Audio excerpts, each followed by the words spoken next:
assignments and homework. Hi everyone. Using mind maps can help you manage assignments and homework efficiently.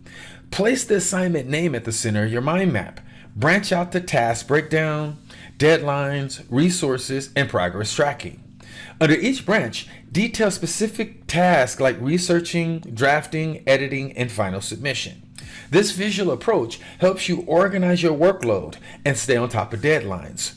Regularly updating your mind map can ensure that you make steady progress and submit high quality work on time. Can you dig it? I'm sure you will. Peace.